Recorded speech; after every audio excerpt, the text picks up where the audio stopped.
Hey girl, it's Miss Megalodon, and welcome back to the Chatterbox. And yeah, I'm gonna be showing you how I made my piano keyboard cover that looks like a piano keyboard.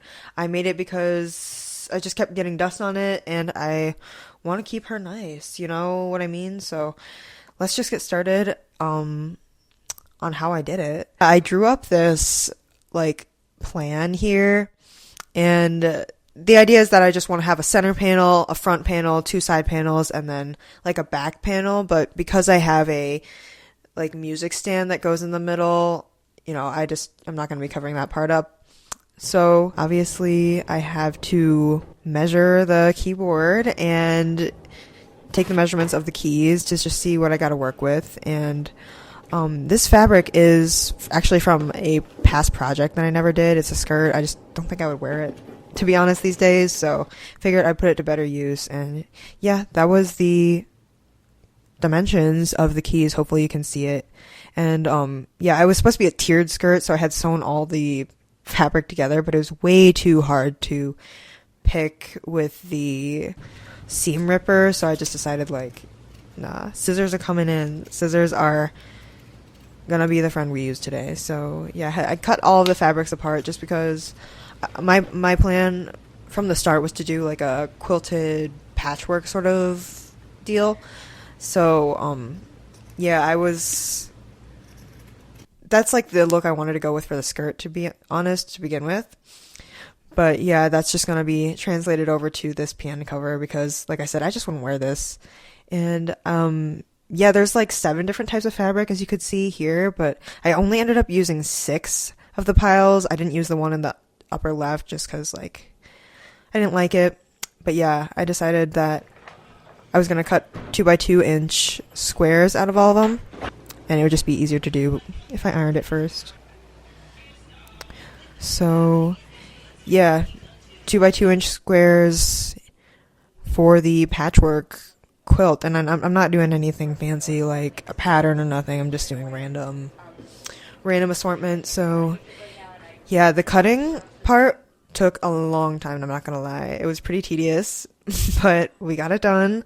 I cut it into strips first, and then I cut it into squares just because it was like easier that way.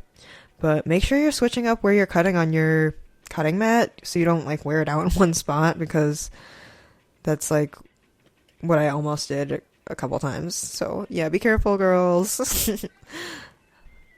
And yeah, like I said, I mean, this is sped up, but this took a long time. Like, I didn't count the squares, but it would have been interesting to know how many I did. And here's the black and white fabric that I'm choosing for the keys. I found this glitter fabric from Joann's RIP, and then this cute white fabric. And yeah, I mean, there's 52 keys on the keyboard. I think 36 of them are the white ones, so just cutting out the white keys to sew together again, I guess. I thought about, drawing it with my freehand foot, but I've also just figured in the end that it would look cooler if it was like each key was its own piece of fabric. So yeah, I decided I'm gonna not do the freehand foot for that this time. Bands on bands, right? Racks on racks on racks. Yeah, so now I'm moving on to the black keys. It was, again, a long time to cut them, but gotta do what you gotta do. And, it's a pretty, like, therapeutic process, honestly. It's satisfying to get it all done in the end. So I don't mind. I really don't.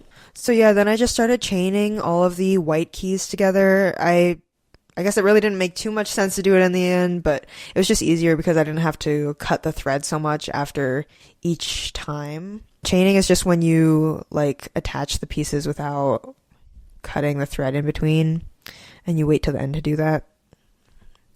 There's plenty of tutorials up here on YouTube if you're, like, confused about what that is. But if you would like a tutorial from me, then just, like, let me know, and I'll try my best to make one.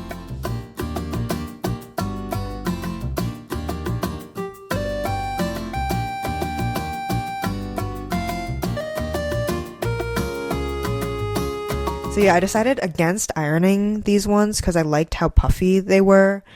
and doesn't like, I was playing around, I was like, doesn't that look like DNA or something? Like maybe I can incorporate that into a future project or something, but yeah, it was cool. But yeah, I kind of liked the puffy 3D-ness of it, so I decided against ironing the white keys flat, and then I pinned the black keys on, and it seemed to work pretty good, so I just decided to keep going. But what I will say is pay attention to what you're doing, because like you can see here, I was doing like 2 and then 2 and then 2 and then 2 instead of like 2 3 2 3 2 3. So I did have to go back and like seam rip all of the black keys off because I didn't do it right. But yeah, just pay attention to what you're doing because it'll save you time in the end. So yeah, just carefully sewing on the black keys. I did not use my freehand foot for this just because I wanted to try to have the support of the straight lines on like the normal sewing foot. And so when that was all done, I was having a little fun. So here's the fun part, is when I got to lay out all of the 2x2 squares that I made.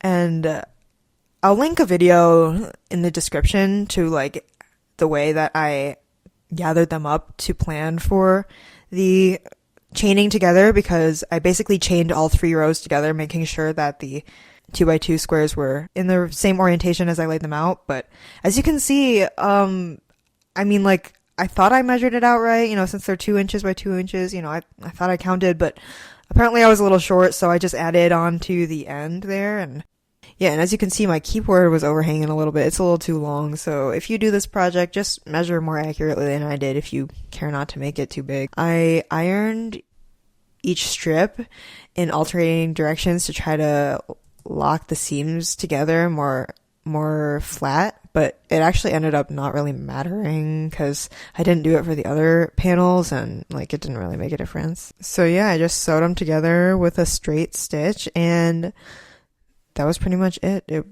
wasn't too complicated, really. Yeah, isn't it cute? And isn't she pretty? And I connected it, and then it ended up being too long, so that was weird. And then I did the top panel, repeating all the same stuff, and it ended up being like short, which was weird, but I don't know. I don't really know what's going on with that, because I used the same amount of squares, but I guess like my seams were different or something. So anyways, yeah, there it is on the piano in all her glory. So just got to do the top and the side panels. There I am counting them out and then laying them out. Boom, attached that. And there she is. The whole thing is done. Gorgeous. Gorgeous girl in all her glory. And yeah, all that's left is to hem it up and clean up the sides. In the future, I would love to like add tassels or like beading or like lace or something to hang on the bottom, but for now, this is what's gonna do. Because I don't really feel like spending money right now on that. And yeah, this is what she looks like on the piano, and that's pretty much it. So there goes my piano cover that looks like a piano. Hope you enjoyed the video. Like, if you did, please subscribe, please like, please leave a comment, please let me know what you thought. Like, I'm trying to get to 1,000 subscribers, so right now we're at 31, so we're like a really secret, exclusive, secret niche club, and you could be part of it. But yeah, I do want to try to get to 1,000 subscribers, but like, we could be 1,000 of us in here partying it up. But yeah, I mean, I had a ton of fun making this piano cover. Like I said, I did it during part of the Artist Way journey that I was doing. As somebody who was creatively blocked, it feels really good to have said that, like, I did this, I got this done. But again, like she said in chapter 8, which I just finished this week as of making this video, creativity is activity. It's the process, it's not the product. So I have a lot more projects I'm going to be making because I love the process. I want to get in here again and do something fun again. I think we all have lists of things we want to do. So I'll choose one and go from there. So yeah, like I said, subscribe, like, leave a comment. Let me know what you thought, and I'll see you in my next one. Have a great rest of your day and take care. Bye bye.